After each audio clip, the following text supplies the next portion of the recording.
आज हम दोस्त क्लास 11 में मोल कॉन्सेप्ट के बारे में पढ़ेंगे। तो देखिए दोस्त, सबसे पहले जानेंगे कि मोल क्या है। तो मोल दोस्त एक तरह का निश्चित संख्या है, मतलब मोल एक तरह का फिक्स नंबर है। मोल का एसआई यूनिट होता है amount of substance. Amount of substance आपका दोस्त मोल का एसआई यूनिट है। नेक्स्ट पॉइंट, आखिर मोल का सिंबल होता है MOL। जिस तरह दोस्त मीटर का सिंबल होता है स्मॉल m, उसी तरह मोल का सिंबल होता है हमारा MOL।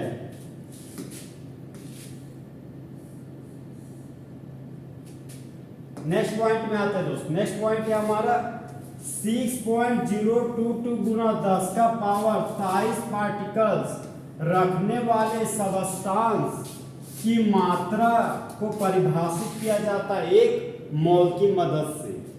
तो हम जानते हैं दोस्त कि एक मोल बराबर 6.022 गुना 10 का पावर 23 पार्टिकल्स होता है, जहां पर पार्टिकल्स का मतलब हो गया एटम, मॉलिक्यूल और आयन।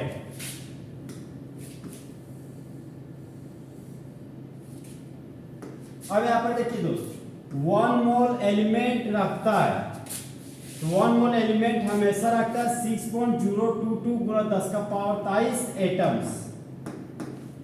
देखिए दोस्त, 1 मोल के बदले लिखिए 6.022 गुना 10 का पावर 23, और हम लोग जानते हैं कि एलिमेंट हमारा एटम से बना हुआ था, इसलिए यहाँ पर एटम्स लिखिए। 1 मोल कंपाउंड धारण करता है 6.022 गुना 10 का पावर 23 मॉलिक्यूल को, जहां पर दोस्त 1 मोल के लिए लिखिए 6.022 गुना 10 का पावर 23, और हम जानते हैं कि कंपाउंड हमारा मॉलिक्यूल से बना हुआ होता है।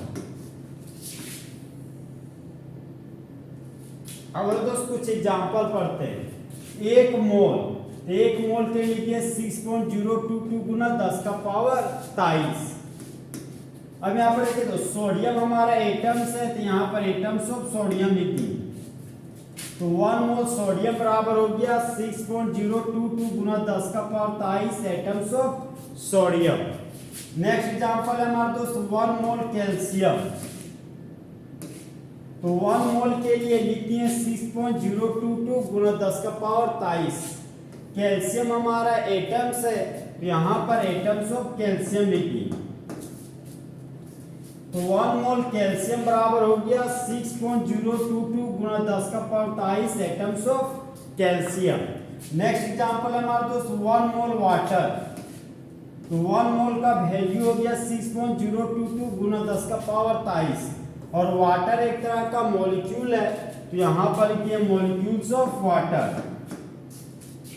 तो 1 मोल वाटर बराबर हो गया 6.022 गुना 10 का पावर 23 मॉलिक्यूल्स ऑफ वाटर।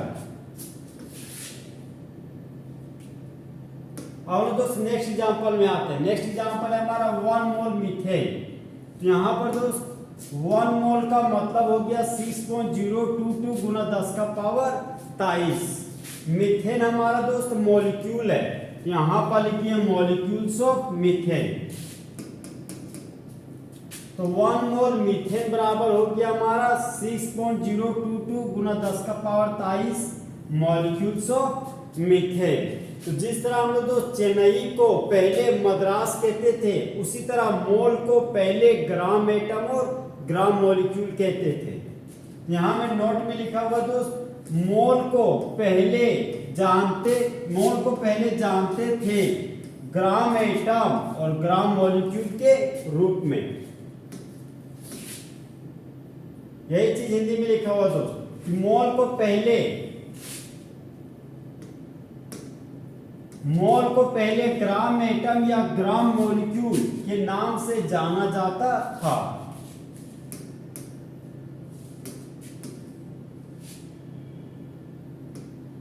तो देखिए दोस्त, 1 ग्राम एटम सोडियम का मतलब क्या होता है। तो ग्राम एटम को हम लोग दोस्त मोल कहते थे, यहाँ पर लिखिए मोल। सोडियम एटम है, यहाँ पर एटम्स ऑफ सोडियम लिखिए।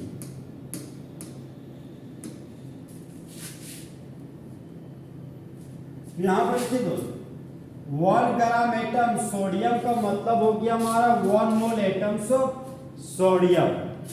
तो हम जानते हैं दोस्त ग्राम और मॉलिक्यूल के बदले में यहां पर लिख दिए मोल मॉलिक्यूल। 1 ग्राम मॉलिक्यूल वाटर का मतलब हो गया 1 मोल मॉलिक्यूल ऑफ वाटर।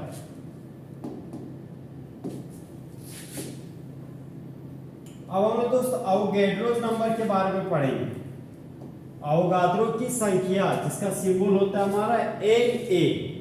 देखिए दोस्त, अवोगाद्रो की संख्या बोलता है कि हाँ, एक शुद्ध पदार्थ में 1 मोल में उपस्थित कणों की संख्या है अवोगाद्रो की संख्या। जहां पर अवोगाड्रो नंबर का सिंबल हो गया हमारा Na।